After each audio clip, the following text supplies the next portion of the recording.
Okay, Sheriff. Here they are. Tell the Marshal this ain't how we do things here. But I'll oblige him this once. All right. Let's see what we got.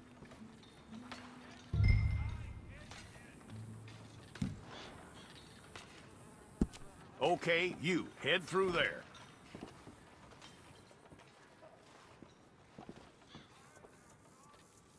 I'm gonna need your details.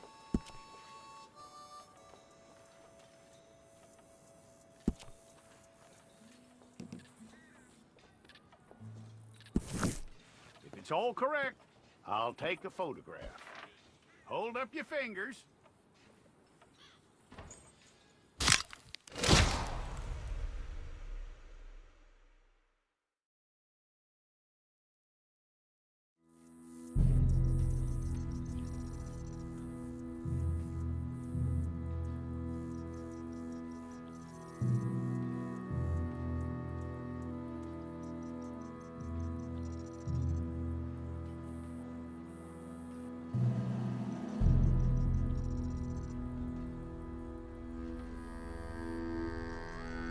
Jackson! Officer Jackson, move those prisoners!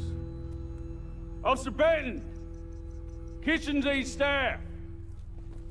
Officer Townsend, those rocks ain't gonna break themselves. What are you standing there for? Get moving! What are you looking at? Go on, get moving! You with the hammer? And you'll do. We need to perform a work detail out near Blackwater. Come on, get in. Open the gate. Come on, Milliken.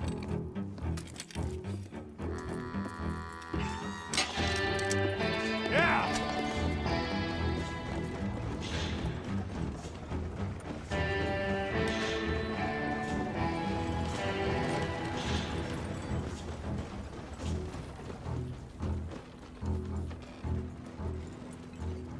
I tell you what, old Jameson is a wretched, sour old bastard, and no mistake.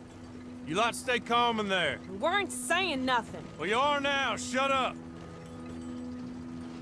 You know, my wife has acquired ideas significantly above her station. She's been reading too many goddamn books.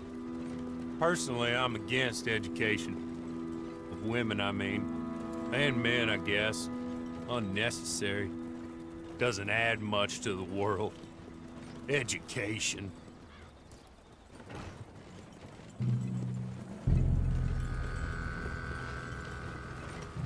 Good day, gentlemen. Oh. Don't do anything stupid. Nobody gets shot. Act like fools, and the pair of you will be dead within a minute. Now, what are your names? Jenkins and Milliken. Well, Mr. Jenkins and Mr. Milliken, throw your guns to the ground and get on down here. That's it. Very glad to meet you. It's not worth being rash. You boys get paid a salary.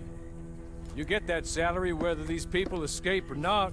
Your wives presumably want you alive. Let them out.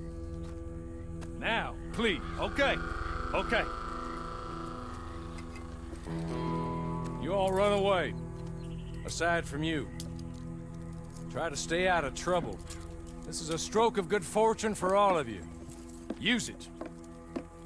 Now, Mr. Jenkins and Mr. Milliken, be so kind as to quickly run away before somebody gets shot entirely unnecessarily. Go on, don't look back. Mr. Wendt, I believe it was $50 we agreed on. It was. Here's 50 each. Each? Yes. Now get out of here, both of you. My employer and I appreciate your professionalism. All we did was stand there and look tough. And you did it fantastically well. Good day, gentlemen. Now, ma'am, how about you pick up these guns and we move out? My mistress is waiting for us.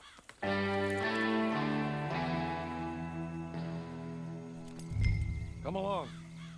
Then you better get on this horse. He's just up here. There's the camp.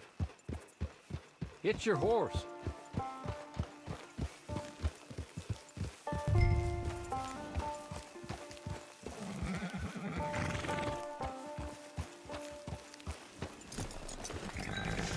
Come on, hitch up.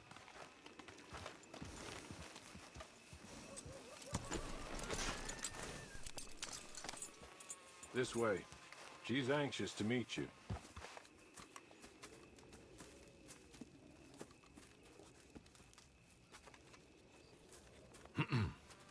Madam, we're back. Hello. Jessica LeCrerk, how do you do? What did you tell her? Nothing, as we discussed.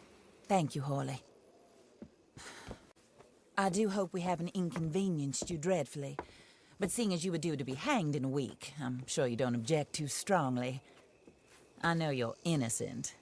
Well, not perhaps exactly innocent, but not guilty of what you were accused.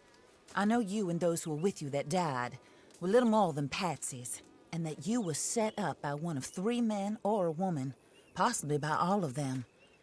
I can't be sure, but that is all I know so far. And one of these people also made Mrs. LeCrerk a widow. And I will avenge my husband's death, so help me God. But I will not avenge it upon them who did not cause it, or caused it unwittingly. Anyway, I'm sure this is all a touch confusing and melodramatic. Where are my manners? Hawley, please show our guests to their tent and give them some fresh clothes to put on. Very good, madam. Then serve us both a little refreshment. Certainly, madam. This way. You'll find a change of clothes in there, alongside a few other items you might need, a lasso, a knife, and a lantern, I believe.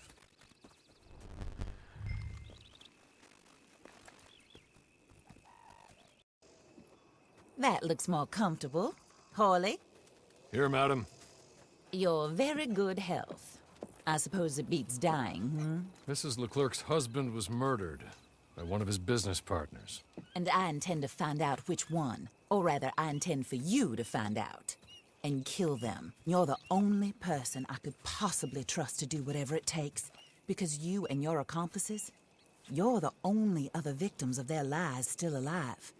You see, you walked into the town at approximately the same time my husband was shot in the back, but by another gun, firing different bullets to those you possessed when you were arrested.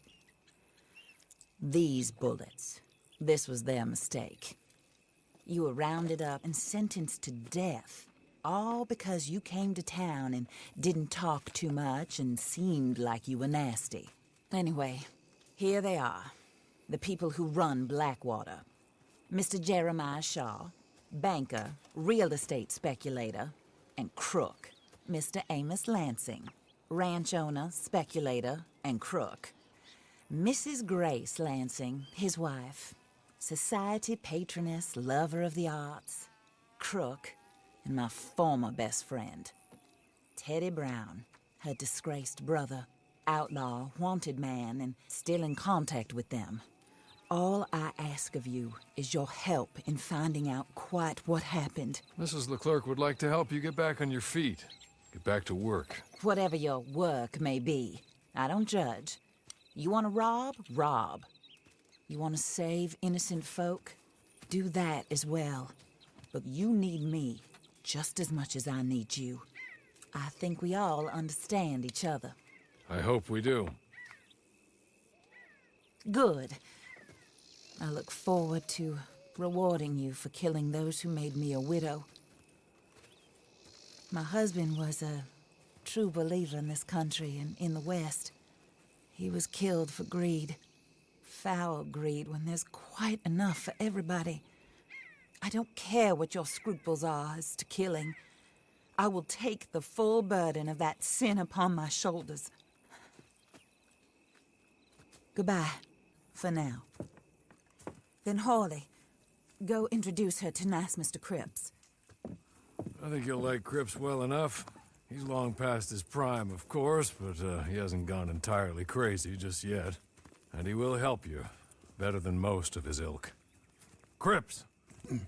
Get up! Hello, partner. Hawley. This is your new boss. Oh, pleased to meet you, partner. J.B. Cripps at your service. We'll pay to get your camp established. Mrs. LeClerc is a generous benefactor. And, where are we headed? Oh, and, madam, while Cripps is establishing your camp, Perhaps you can go to the station and see the clerk, then head to see Clay Davies. He's a horse thief and not a terribly nice one. Then meet Cripps back at your camp. See you shortly, boss. Good luck.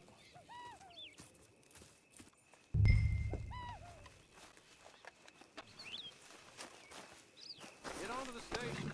It's not too far.